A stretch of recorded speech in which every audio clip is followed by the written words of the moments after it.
Good day, everyone. I am back with another set of reviewers, and this time around, we will be talking more on the child and docent development and facilitating learning. So, these two subjects are considered as major subjects if you take up education courses. So, this belongs to the professional education subjects. So, I have here 50 questions. Question number one. According to Erickson, identity and role confusion occurs during blank. A. Elementary years, B. High school years, C. College years, or D. Preschool years. Identity and role confusion refers to the stage wherein a certain individual begins to question his or her identity and, of course, his or her role in the society. So, according to this theory, this stage occurs during letter B, high school years. Number two, according to Jerome Bruner, learning is a simultaneous process of acquisition, transformation, and blank. A. Evaluation, B. Question, C. Metacognition, or D. Education. The correct answer is letter A. Evaluation. So, kining-tulo ka processes, acquisition, transformation, and evaluation would simultaneously occur or simultaneously take place as the child learns something. So, ako lamang idugang ni, according to Jerome Bruner, um, in his theory, the learners construct their own knowledge through a coding system. So, a coding system meaning the child has his or her own way of organizing the lessons or organizing information he receives from anyone that's around him or her. So, kung ato na siyang i-relate sa classroom situation, the teacher here is in charge to provide information, inputs, and concepts to the children, and then it's up to the children how to organize this information to come up with a new learning, to come up with a generalization. So, in other words, the teacher should not spoon feed everything to the children or everything to the students. The students should still construct their own knowledge using the information, using the concepts being relayed to them by the teacher. So it's the students themselves who will construct their own knowledge based upon the information given by the teacher. Number three, who among the following developed the social learning theory? A. Bandura, B. Kohlberg, C. Bruner, D. Skinner. The correct answer is letter A. Albert Bandura. So, si Albert Bandura ang proponent aning social learning theory. Excuse me. And according to this theory, we learn from the people that surround us. We learn from the environment where we live in. And we learn through modeling. Kato pa, kung unsay nakita nato sa atong palibot, mapo na ato na-capture ato na-capture nga learning. Example, the teacher wanted to teach punctuality to the students. Of course, the teacher should serve as the role model. He has to come to school early so that his students would follow him. So that's the theory of the social learning theory. Okay? Okay, number four, when a teacher presents a morally ambiguous situation to his students and asks them what to do, the teacher's technique is based on the theory of blank. A. Bandura, B. Piaget, C. Kohlberg, D. Bruner. So again, the Albert Bandura, letter A, is the proponent of the social learning theory. Then letter B, Piaget, is the proponent of the cognitive development theory. Letter C, Kohlberg, is the proponent of the moral development theory. And based on the question, the teacher here uses morally ambiguous situation in order to teach students. So from the word morally ambiguous situation, so this technique belongs to the theory of Kohlberg, the theory on moral development theory. So this theory is really important for us to understand how we behave morally, how we see right from wrong. Number 5. According to Maslow, the highest of the need in the hierarchy of needs theory is blank. A. Psychological need. B. Self-actualization need. C. Belongingness. D. Safety. So if you try to research more on hierarchy of needs according to Maslow, makita nimo nga ang pinaka-basic na need sa tao is the physiological needs. This includes the foods, the water, the shelter, the clothing. Then that is followed by the safety needs. The safety needs refer to your job, your protection, your security. Then this is followed by love and belongingness. Obviously, love and belongingness refers to intimacy, friendship, kanang getting a boyfriend or girlfriend, marrying, that belongs to love and belongingness. Then followed by the esteem needs. The esteem needs refer to the respect needs. Meaning, maabot ta sa stage na we wanted to be respected by individuals, by other people. And also, we wanted to be recognized. This recognition and respect belongs to the esteem needs. Then the highest level is the self-actualization needs. So the correct answer is letter B. Living life to the fullest. Manay pasabot sa self-actualization. Number 6. Based on Freud's theory, that is psychoanalytic theory, which operates when a person is in the height of anger.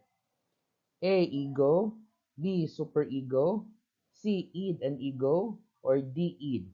So, I will have to discuss first the different meanings of these three components of personality according to the psychoanalytic theory.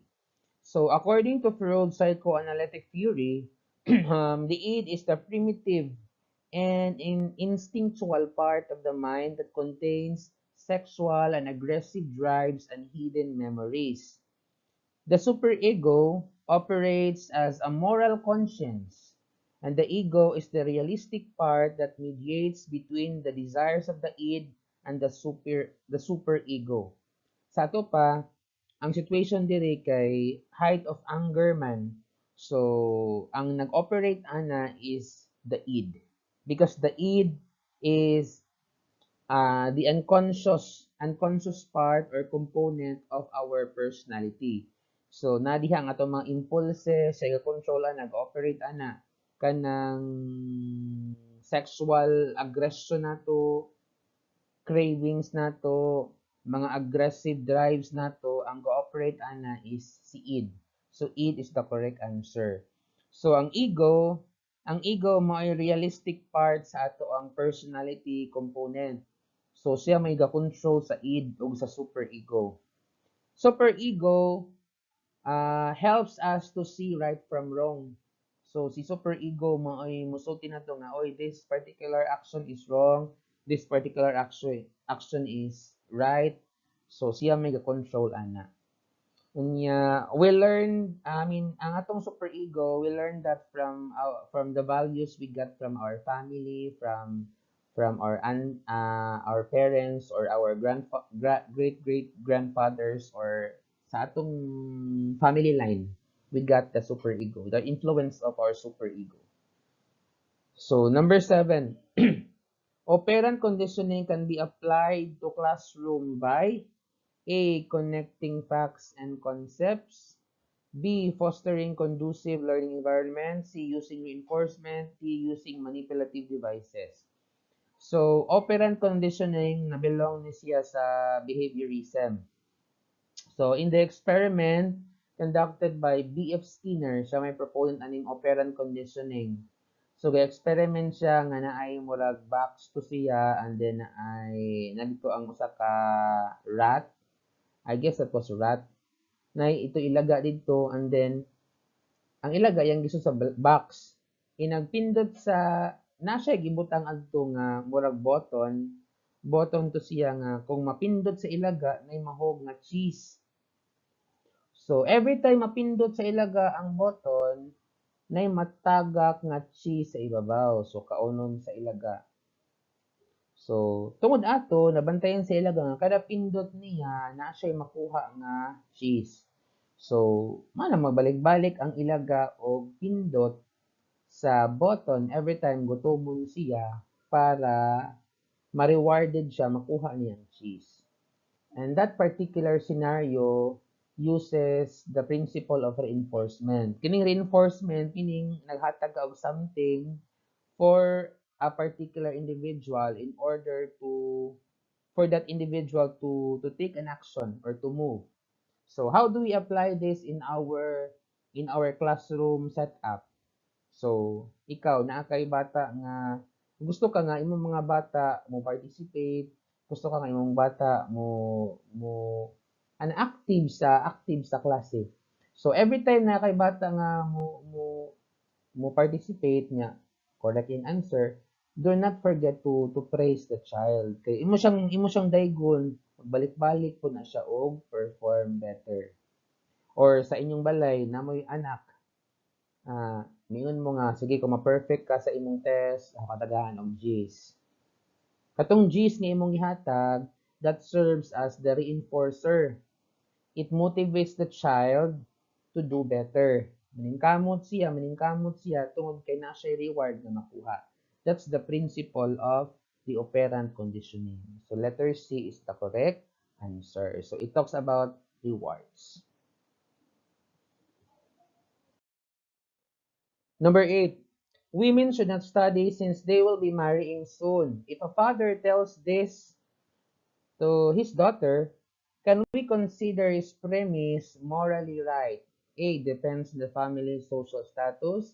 B. Yes, women are meant for the home. C. No, women can perform just like men. Or D. No, there is gender equality in education. Obviously, the correct answer is letter D. Gone are the days where women only are meant for the home, for the household chores. Wala na siya karon because in the modern era, there is the so-called gender equality in education. Regardless of gender, everyone is encouraged, everyone is welcome to pursue education. Number 9. In Piaget's concrete operational stage, teacher Maritel should provide A. Activities for hypothesis formulation. B. Learning activities that involve problems of classification and order. C. Activities for evaluation purposes. D. Stimulating environment with ample objects to play with. So, by the way, kining kang Piaget nga theory, gitawag niya siya og Piaget's cognitive development theory. So, it has 4 stages. First is the sensory motor stage. Next is the pre-operational stage. Then, concrete operational stage. And the last but not the least, the formal operational stage. Sensory motor stage begins from birth to 2 years old. So, 0 to 2 years old ang bata, nabilong siya sa sensory motor stage. 2 to 7, nabilong siya sa pre-operational stage. 7 to, I guess, 14 or 12, concrete operational stage. Then, 14 or 12 pataas, formal operational stage. So, asa ani na activity ang intended para sa bata aged 7 to 12? The correct answer is letter B. Learning activities that involve problems of classification and order. Meaning, mag-arrange siya as from least to greatest. Asa ani nga mga figures or mga, let's say, asa ani nga sulod sa botilya ang may pinakadaghan og sulod padung sa pinakagamay og sulod. Or it could also mean that makaila siya og mga shapes, maklasify niya asa ang rectangle from square and all these things. This can be taught under concrete operational stage. The correct answer is letter B. Number 10. A student is finding it hard to read. When the guidance counselor traced the child's history, the counselor was able to find out that the student came from a dysfunctional family. Aside from that, the child was abused and neglected. What could have caused the student's reading disability? A. Emotional factors. B. Poor teaching. C. Neurological factors. D. Immaturity. Obviously, the correct answer is letter A. Emotional factors. Because the child or the student came from a dysfunctional family, it is expected that this particular student is suffering some emotional baggages which hamper him to read, hamper him to learn to read. So the correct answer is letter A. Okay, number 11. A child was punished for cheating in an exam. For sure, the child won't cheat again in short span of time. But this does not guarantee that the child won't ever cheat again. Based on Thorndike's theory on punishment and learning, this shows that blank. A. Punishment strengthens a response. B. Punishment removes a response. C. Punishment doesn't remove a response. Or letter D. Punishment weakens a response. So let's go back to the situation. The punishment here is given when the teacher caught the child cheating. So nakita po diri nga ning stop ang bata og cheat for a short span of time pero walay kasiguraduhan nga di na siya mobalig og cheat uh, in the next exams. So this somehow tells us that punishment just weakens our response. So temporarily stop pa siya og cheat pero it doesn't mean na di na siya mo cheat ever. So letter D is the correct answer. Mintag letter A, punishment strengthens our response. This is false because ang punishment makapahunong gud siya temporarily sa cheating. The response here refers to cheating. Letter B, punishment removes a response. No, according to the situation, there is no guarantee that the child won't cheat ever again. So it's wrong to say that punishment removes a response. Delay. Letter C, punishment doesn't remove a response. This is also false because in the situation, the child, after being punished, won't cheat again in a short span of time. So, na may short span of time, meaning it does remove. So, nakakuha siya sa response. So, dito pwede may nga punishment doesn't remove a response. However, we can say that in this situation, punishment weakens a response. Weakens ang siya. Meaning, temporarily stop ra ang cheating, pero mapadayon gihapon. Same with what we experience at home nga kung makasa ta di babunalan tas atong ginikanan or kasukan ta pero there is no guarantee nga we won't commit mistakes ever again. Balik-balik gihapon ta pero pila ka days buotan ta or pila ka hours man siguro buotan ta pero tataod hilyo na pagbalik. Number 12. Laughing at a two-year-old child who uttered a bad word is not a proper thing to do because in this stage of the child's life, the child is blank.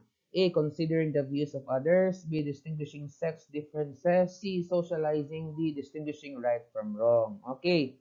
Di ba, makatawa ta, it appeals to the child nga kanang atong katawa would mean approval. So, kung bata say mamalikas or muater og bad words and mukatawa ka, mangtu ang bata ang hala. Okay ra, meaning there is a sign of approval coming from you so the child would think na what he says or what he said is right or was right. So the correct answer is letter D, distinguishing right from wrong. So we should not laugh, we should not smile when we hear a child uttering bad words because the child would interpret it as correct. Number 13. According to Simon Freud, the main proponent of the psychoanalytic theory, the superego, is mainly concerned with the correct answer is letter C, the idea of right from wrong. Ako na lang i-discuss sa previous slide. Number 14, modeling is a teaching activity rooted on blank learning theory. Na, if you could still recall, I was able to discuss about social learning theory wherein I said that we learn through imitation, we learn through modeling. So that theory belongs to letter A, Bandura. So ang ang maling ginagawa ng mga nakakatanda ay nagiging tama sa mata ng bata. So that's how powerful social learning theory is. So modeling is really important. So if you wanted to teach your children, your students good manners, then you should also exemplify good manners at all times because they will copy you. They will imitate you. Number 15. Teacher Marisa would like to employ operant conditioning on her students to increase the probabilities of greater participation during discussion. Ako na lang i-discuss ni ganyan ng operant conditioning. This talks about reinforcement. It is highly possible that teacher Marisa will A. Put more emphasis on sharing and consistently guide them to new ideas. B. Allow them to think about thinking. C. Give a star token to those who will participate. D. Let them exercise metacognitive approaches to better understand the topic. So obviously, the correct answer is letter C. Give a star token to those who will participate. So the star token would serve as the reward or the reinforcer so that students would do better again and again. Balik-balik ko niyang buhat kung iyang maayo nga nabuhat. Same sa kindergarten. Kung good iyahang say drawing or 3 stars. So next time around, talong mo na sa bata yung drawing para maka 3 stars gihapon siya. That's the principle behind operant conditioning. Number 16. One of the traits of many students is putting more emphasis on forma over substance. This is likely to be shown when, okay, blank. Forma, this refers to the arts and style. Over substance, the substance refer to the content. So, usahay bitaw, kung natin project, maayo kay design, lami kay pag-design sa kilid sa margins, pero ang substance, ang content nato mismo sa tong project, na kuwang di ay half baked di ay siya. So asa man diri ang nag-show og forma over substance. A written report was submitted by a student with shabby cover but comprehensive content. Remember, forma over substance. B. A written report was submitted by a student using perfume stationery but poor content. Stationery na, letter E na, nasayot na pag-type. Letter C. A written report was submitted by a student a written report was submitted by a student 2 days ahead of time. Letter D. A written report was submitted by a student 2 days late. So the correct answer is letter B. Ang forma niya is perfumed nga stationery ang gamit pero poor iyang content. Malay forma over substance. Dapat ang nindot is substance equals forma. Okay? So dapat kung unsa imuhang forma sa imong output, nga na pagkagwapa ang substance sa imong output. They should go hand in hand. So letter B is the correct answer. Forma over substance, perfume stationery over poor content. Okay? Number 17, providing variety of learning activities to students is a characteristic of a teacher who understands the principle of blank. A. Reward as a potential means of increasing the participation. B. Proactive teaching as a modern technique of teaching. C. Facilitating learning with emphasis on individual differences. D. Allowing the student to be exposed to various teaching techniques. The correct answer is letter C. Take note. Let's go back to the stem of the question. Variety of learning activities, meaning nagpakanta ka, nagpasuwat ka, nagpa-drawing ka, nagpa-rap ka, nagpa-arts ka, nagpa-group activities ka. So meaning to say, tungod kay variety of learning activities imong gihatag sa mga bata, you are trying to cater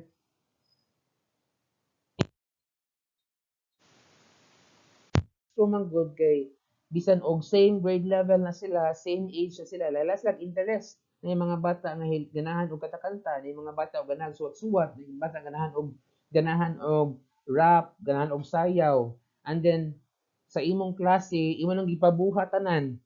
That means to say that you are catering the individual differences of your students. So letter C, you're giving them the opportunity to show their talents, to show their skills, to to show their interest, their field of interest.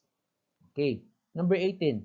The best example of operant conditioning among the following is the correct answer is letter C, using reinforcement.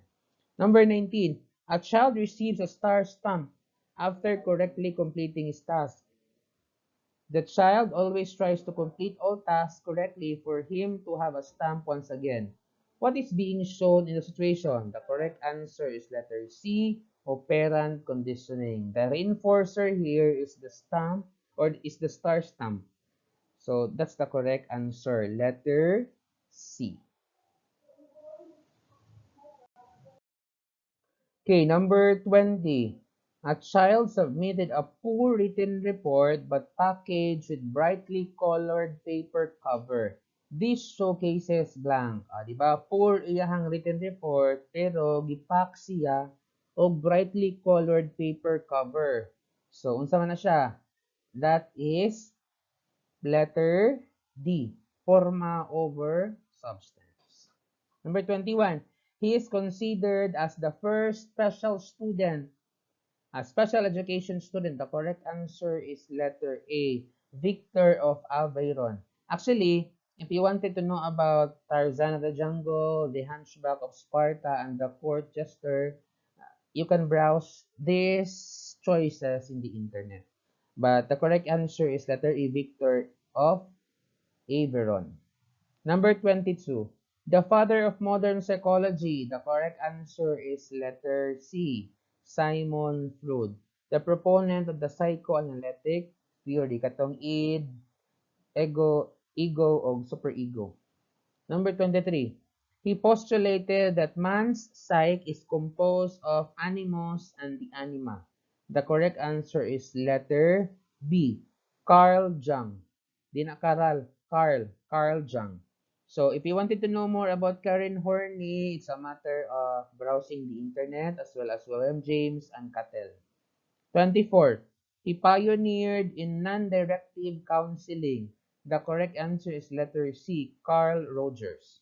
So, again, same with number 23, kamo na mag-search ana about Thomas Gordon, Eric Erikson, na humana ni ganina, o si Rousseau. Okay, I will just discuss what is meant by non-directive counseling. Sa non-directive counseling, according to Carl Rogers, as a counselor, guidance counselor, using non-directive counseling, you need not to tell the students what to do. Kato nindool nimo nga magpa-counsel. Dapat siya ra mismo mo come up sa iyang kawalingon nga solution or intervention sa iyang problem. All you have to do is to listen, then present the options. Kung kini may imong buhaton, many possible consequences. Kung kini imong buhaton pod nga option, many possible consequences. So let the student select from the alternatives as to what is best for him or her. Okay, that's non-directive counseling. Number 20.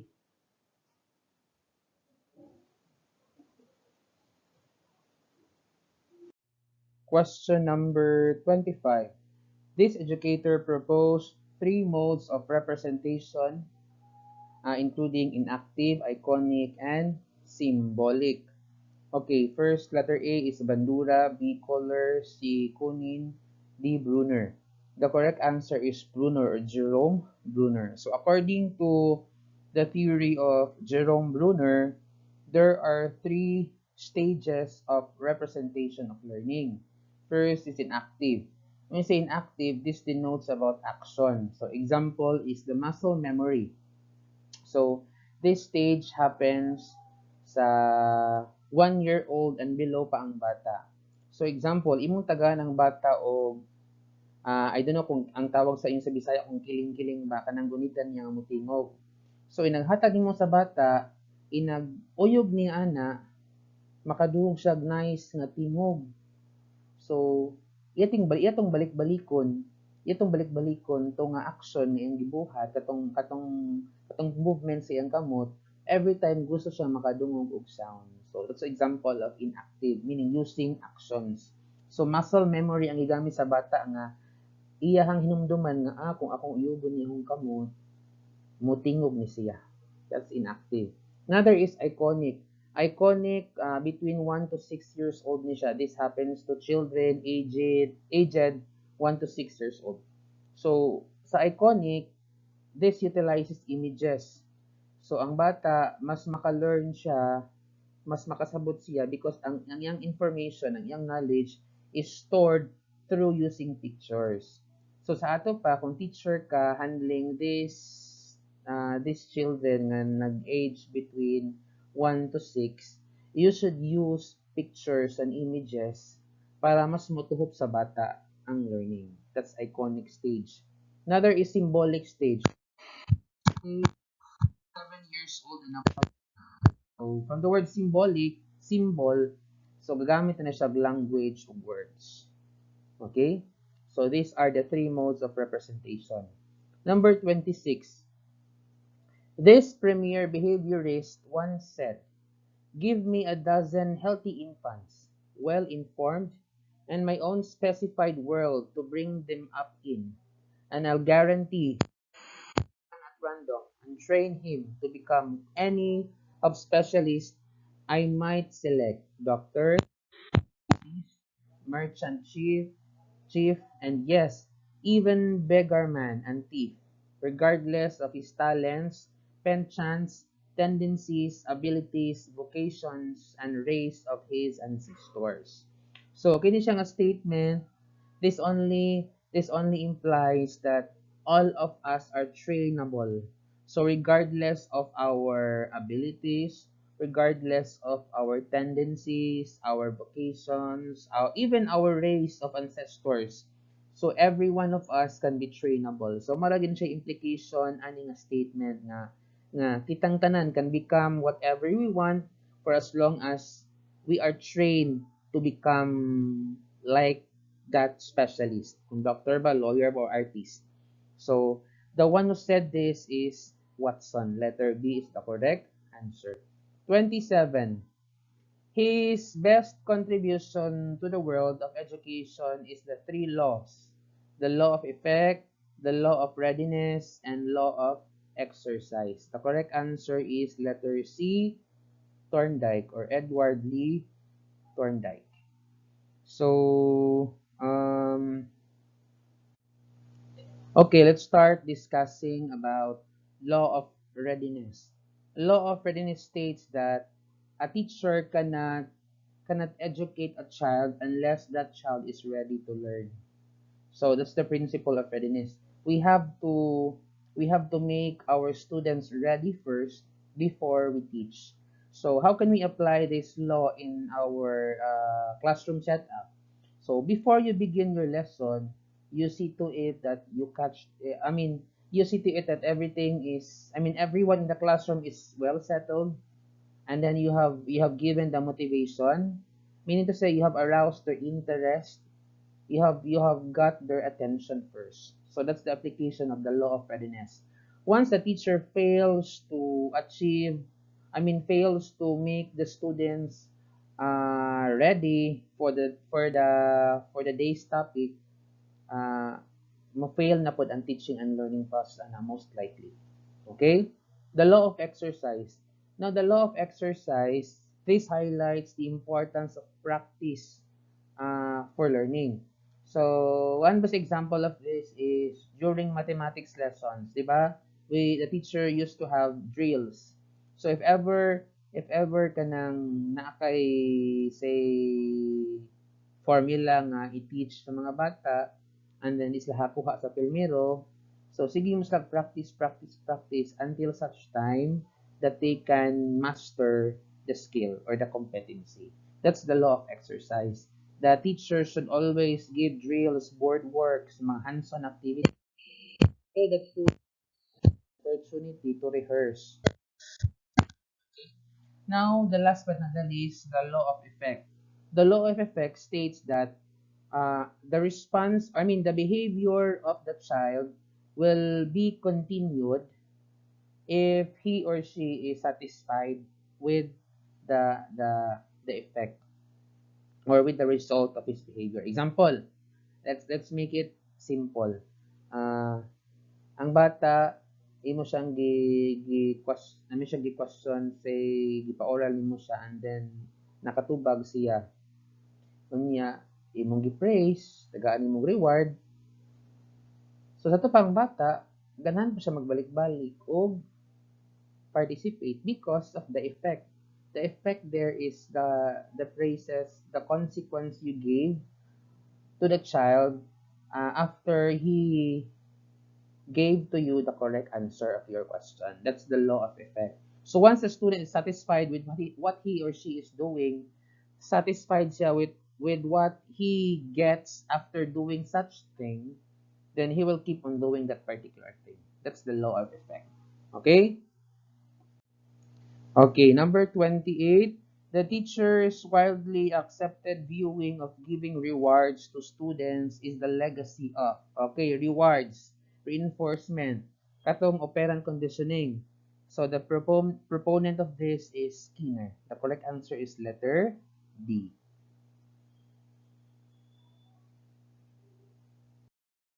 Okay, number 29.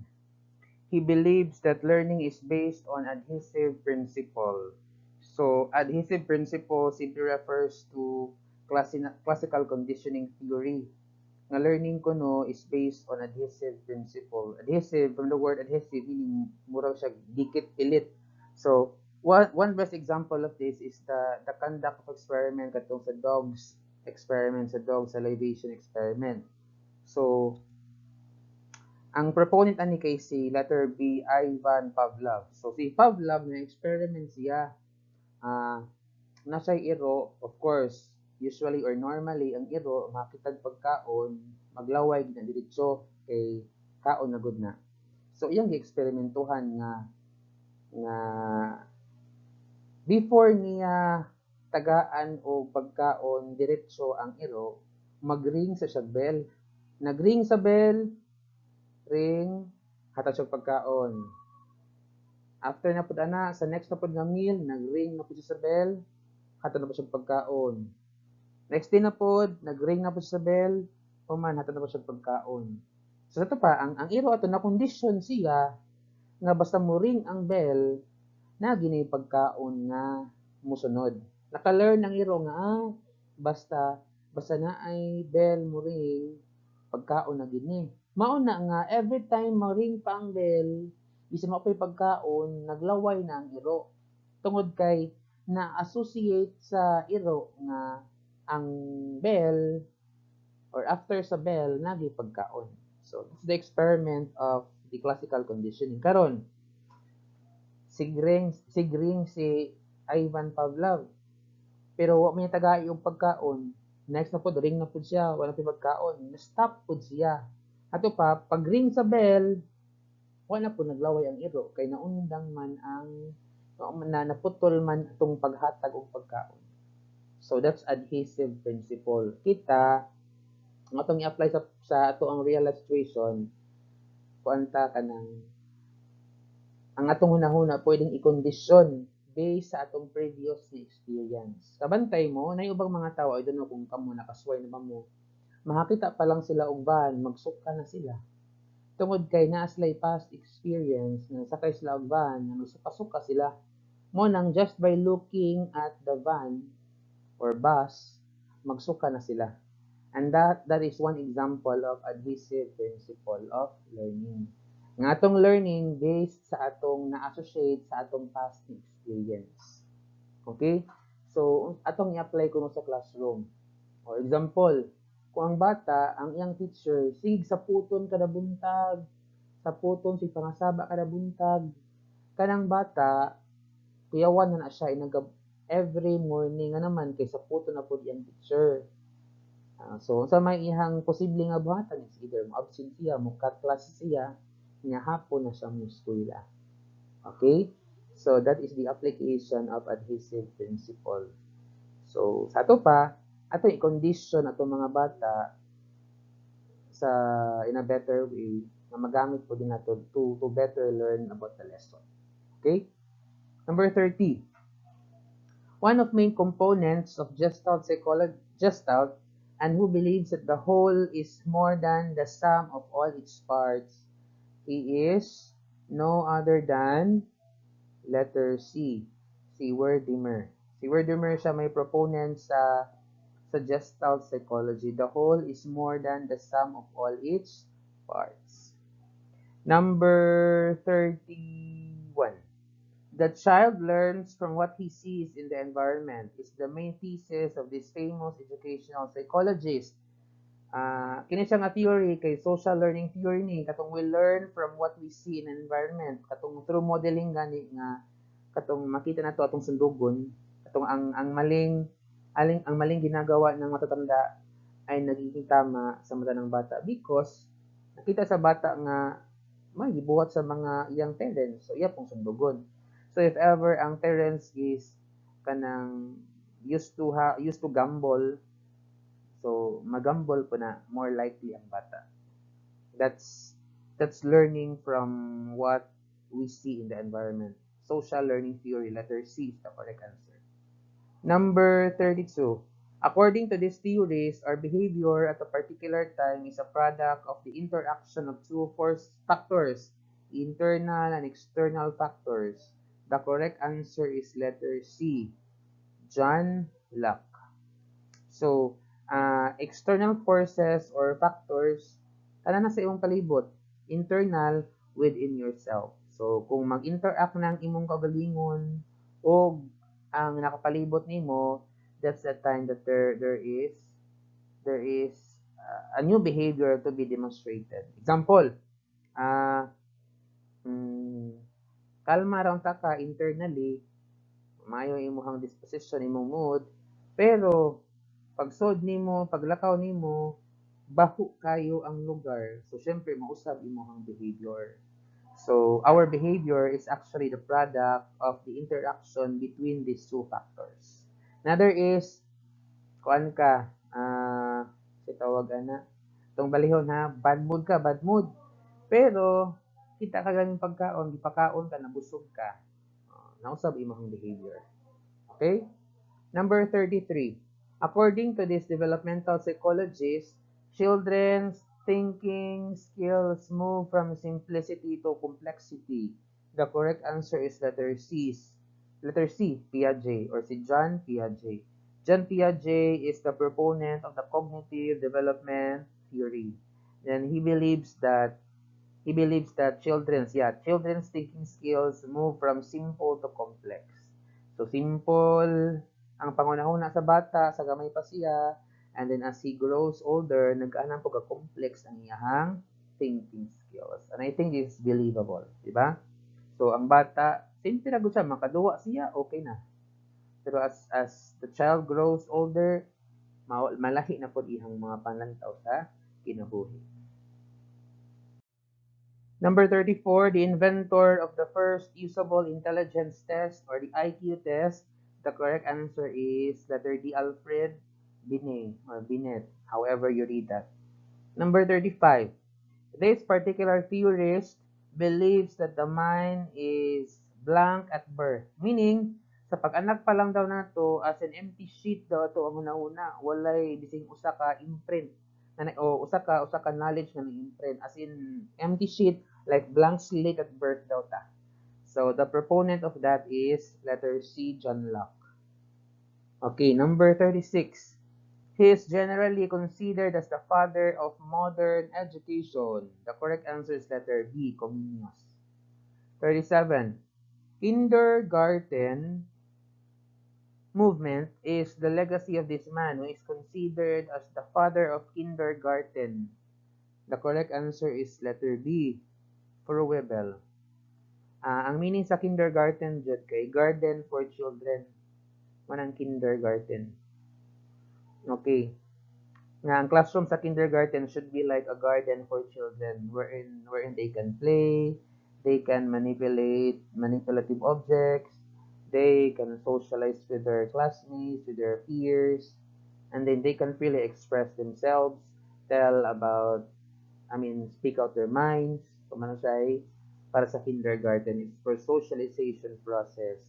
So, ang kindergarten, the very purpose of kindergarten is socialization process na ina. Before they reach grade 1, they are socially ready, meaning they are no longer shy, they are no longer ignorant as to how schooling is done.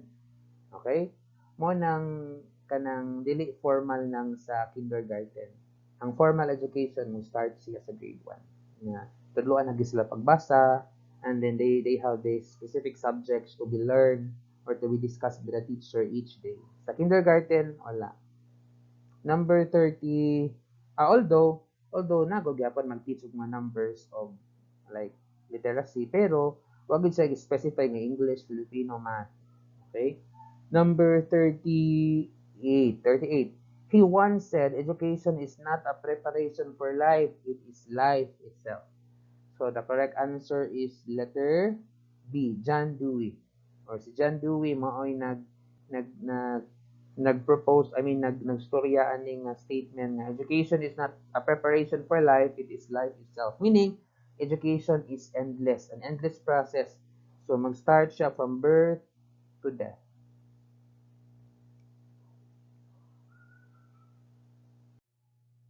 Okay, number 39. Actually, number 39 to 43, it's more on names of proponents, mga psychologists, and mga experts. So, ato lang identify as sila ning sikat.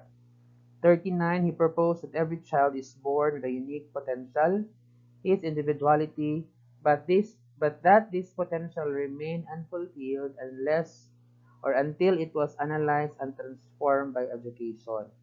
So the correct answer is letter C, Herbart. I think the statement is very understandable that a child is none of the potential ang bata. Iyahang unique potential. Pero dili siya ma-develop, fully develop not unless the child undergoes education. Mo nang pa-eskwelahan gid ang bata. Number 40. He pioneered in coming up with a list of developmental tasks as individuals pass through the developmental stages. The correct answer is letter A, Havigers. Number 41. This educator is famous for applying classical education to impoverished children of Chicago, Illinois. Waikama. So the correct answer is letter A, Collins. 42. This educator opposes the traditional notion that students are empty vessels. He calls this traditional technique as banking system. So, iyahang gi oppose ang giingon ni John Locke ganina nga a child is born like an empty sheet, na blank slate at birth ang bata. Iyahang gi-oppose kay para niya uh, a child is not an empty vessel. So, letter C is the correct answer, si Fryer. Number 43. He pioneered in the study of language acquisition of children. The correct answer is letter C, Chomsky. Basta language acquisition Chomsky gina siya sikat si Chomsky sa language acquisition of children. 44. He introduced the notion of zone of proximal development, and scaffolding. The correct answer is letter A, Vygotsky. Unsa man ni scaffolding? So, kung kailan mo og damba kana galing magkuan mo magpabalay kanang patunganan sa mga panday kung na sila'y say trabaho sa second floor, kanang damba, that's scaffold. So, kung i-relate na nimo sa education, scaffolding means coaching the child, those children nga maglisod o learn, mga slow learners. You have to scaffold them for them to develop themselves and to learn the lessons better. So, scaffolding means coaching, pag-alalay sa mga bata. Okay, scaffolding. That's according to Vygotsky. Number 45. This condition is also known as trisomy 21. The correct answer is letter C, Down syndrome. So, trisomy 21 is the other term for Down syndrome. Mental, mura siya mentally retarded ng mga bata. Number 46. This condition is characterized by poor in spelling and persuasive difficulty in reading. So, the correct answer for this is letter D, dyslexia. So, kini mga dyslexic nga bata, di sila kabasa tungkol kay magbali-bali nila ang letter sa ilang pananaw. Ang letter B, mura siyang letter D. Mura po siyang letter P. So, mura ga mirror ba natanaw nila, di mawang forma sa letters, nagrumble. I'm advising you to watch Every Child is Special kay kana siya nga movie, very famous na siya sa mga educators. It's an Indian movie about a child, Ishan may pangan, who suffers dyslexia. Tanaw mo, nindot kayo, very inspirational, very motivating for us teachers to do our job better, to do our share as teachers in the society. 47. Certain injury to the language area of the brain can cause a total loss of the ability to produce and or understand language. This condition is known as, the correct answer is letter B, aphasia. Okay? So, there is an injury to the language area of the brain. 48. Blank is a disorder of neural development characterized by impaired social interaction and communication and by restricted and repetitive behavior. The correct answer is letter B, autism. Kabantay mo ng mga autistic na mga bata, they have impaired social interaction, meaning di sila kay ba how to mingle with other people, how to socialize with other people. It's as if they have their own world. Di ka nila pansin nun. Kunya, more likely, di ko na sila may istorya nimo. Okay? That is autism. Okay, we are now down to the last two questions. Blank refers to quantitative changes in an individual as he progresses in chronological age. Okay, take note of the word quantitative changes, meaning these particular changes can be measured through numbers. And the correct answer is letter B, growth. Example, imong buhok, ning tubo og 2 inches after a month. That is referred to as growth. Why? Because it can be quantified using numbers. That's growth.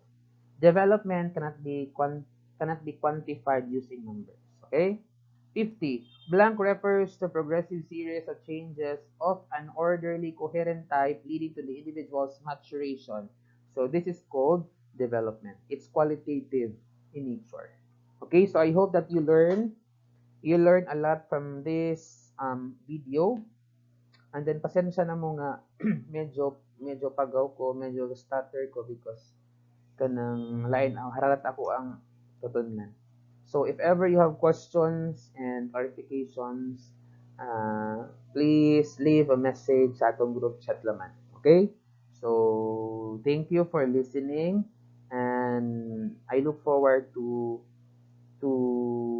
be with you face to face for our mock test. Okay? So thank you and once again, good day.